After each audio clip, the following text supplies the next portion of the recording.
अब हम आगे करेंगे बेटा +2 क्लास। मी रीडिंग ग्लासेस रिप्लाइड मकलरी। मकलरी कहते हैं ये मेरा चश्मा है, ठीक है। चश्मा जेब के पास रखते हैं तो उसे हार्ड महसूस हुआ जब उसने ऊपर से हाथ लगाया। Looking down at the spectacled case, और वो दिखा देता है कि देखो मेरे चश्मे का केस वहां पे रखा है और मेरा चश्मा मेरी जेब में है। Jackson quickly reassured him, Jackson उसकी बात को जल्दी से मान जाता है। And bending down on the landing thumb flicked the catches on the suitcase, और उसकी पूरी तलाशी लेने के बाद वो उसके सूटकेस की तलाशी लेता है। He picked up each envelope in turn, वो सारे पेजेस को हाथ लगा लगा के देखता है, टर्न करके देखता है जो भी कागज थे उसके पास। Carefully passed his palms along their surfaces, उसके ऊपर हाथ फेरता है कि कहीं ऐसा ना हो कि कागज तो स्टेपल कर रखा है, बंद है, लेकिन इसके अंदर कोई चीज हो।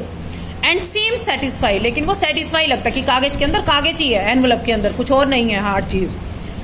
He referred curiosity through a few pages of Holy Writ, a vaguely shook the church time. वो अपने साथ बुक लेके आया था बाइबल की और चर्च टाइम लेके आया था। All right so far, but one of the object in McClurry's suitcase was puzzling him surely. सारी चीजों से वो सेटिस्फाई लगता है, लेकिन एक चीज थी मकलरी के सूटकेस में जो चीज उसे बहुत अजीब लगती है। उसे लगता है ये चीज यहाँ पे वो लेकर क्यों आया है। Do you mind telling me why you have brought this sir, वो पूछते कि सर आप ये क्यों लेके आए हैं। जो चीज बताई गई है मैंने बताया अभी कि एक चीज थी जो उसे अजीब लगती है, तो पूछते हैं आप ये चीज यहाँ क्यों लाए हो। He held up a smallish semi inflated rubber ring, वो क्या चीज थी, एक छोटी सी रबड़ की रिंग थी। जैसे जो बच्चे स्विमिंग करते हैं आपने देखा होगा, गोल गोल होती है, उसमें फूल हवा भर दी जाती है और बच्चा डूबता नहीं है, बच्चा उसके अंदर घुस जाता है और तैरता रहता है। तो वो चीज थी वो लेके आया था अपने साथ। Such as a young child with a waist of 12 inches, जिस बच्चे की 12 इंच की कमर होगी वो उसके अंदर आराम से घुस सकता है और स्विमिंग कर सकता है।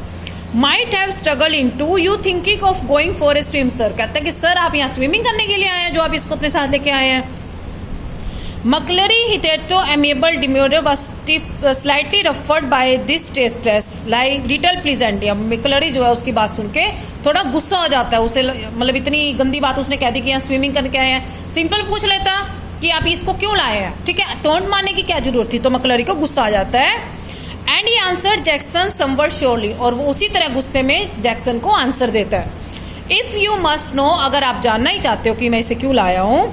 आई सफर फ्रॉम हेमरेड्स, मुझे बवासीर की परेशानी है। बवासीर की परेशानी का मतलब ये है कि ज्यादा देर हार्ड चीज पे बैठ नहीं सकता, उसके बैक में दर्द होने लग जाता है। And when I am sitting down for any length, ठीक है, 2 घंटे का पेपर है तो वो ज्यादा देर कुर्सी पे नहीं बैठ सकेगा, तो नीचे रख लेगा उसे और उसके ऊपर बैठ जाएगा तो फ्लफी हो जाएगा, तो उसके दिक्कत नहीं होगी, तो इसलिए वो उसे लेकर आया अपने साथ। वेरी सॉरी सर, अब उसे शर्मिंदगी महसूस होती है कि उसने गलत क्वेश्चन किया था कि भाई बीमारी है इसको तो, और मैंने गलत पूछा, तो उससे सॉरी मांगता है। I did not mean to err, वो कहता है नहीं मेरे कहने का ये मतलब नहीं था, मैं आपको गलत आप ले गए, मैंने इस तरह से नहीं पूछा था। The embarrassment was still reddening Jackson cheek, उसकी शक्ल पे भी शर्मिंदगी आ जाती है कि उसने गलत पूछ लिया उससे। When he found the paper knife at the bottom case, उसे नीचे अटैची में एक पेपर नाइफ मिल जाता है।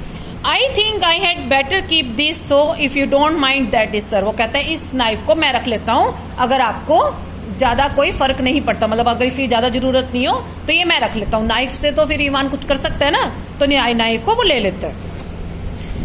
इट वॉज 9:18 AM, 9:18 हो गए थे, पेपर शुरू होना था 9:15 पे, 3 मिनट लेट हो गया। Before the governor here there voices again, अब गवर्नर को ये सारी बातें माइक पे सुन रहा था वो जो भी हुई थी। And it was clear that examination was going to way more than a little late, और उसे पता लग जाता है कि एग्जामिनेशन शुरू नहीं हुआ, वो थोड़ा लेट हो गया। इन गेटिंग अंडरवे, फिर भी कोई बात नहीं, मतलब ज्यादा देर नहीं हुई। अब हम पढ़ेंगे जो कि गवर्नर सुन रहा है वो आवाजें। मकलरी की आवाज उसे सुनाई देती है, इवान को कह रहा है you have got A watch, तुम्हारे पास घड़ी है। इवान कहता है हाँ है, ये बातें गवर्नर सुन रहा है माइक पे। मकलरी कहता है I will be telling you when to start, जब तुम्हें पेपर स्टार्ट करना होगा तब मैं बता दूंगा। And again you have 5 minutes left right, और जब 5 मिनट रह जाएंगे पेपर खत्म होने में तब बता दूंगा, तब तक तुम पेपर करते रहना। मकलरी की आवाज आती है फिर से, There's plenty more of this writing paper should be used silence, कि तुम्हें जितनी शीट चाहिए ले लेना, मेरे पास बहुत सारी हैं। टीचर बोलती रहती है ना बीच बीच में कि भाई टाइम हो गया या फिर शीट चाहिए तो ले लो और नाम लिखो। फिर मकलरी की आवाज आती है now right the name on the paper, paper पे पहले नाम लिखो, पेपर का नंबर लिखो। 0211 नंबर बताता है कि टॉप लेफ्ट हैंड साइड पे ये लिखना है।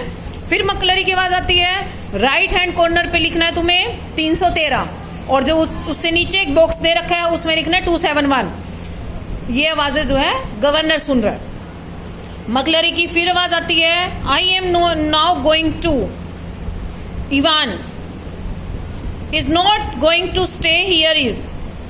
मकलरी के जो इवान है वो पूछता है मकलरी से कि क्या ये यहीं खड़ा रहेगा। कौन खड़ा है? स्टीफन खड़ा है। स्टीफन अंदर ही खड़ा है पेपर देने के टाइम पे, ठीक है।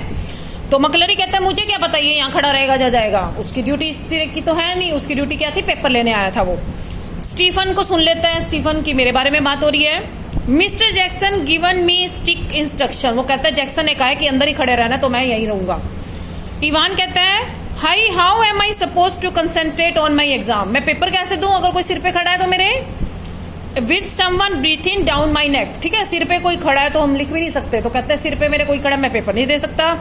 Chris sorry sir I did not mean, कहता है कि सर मेरे से तो पेपर नहीं दिया जाएगा स्टीफन अगर यहीं पे खड़ा रहा तो।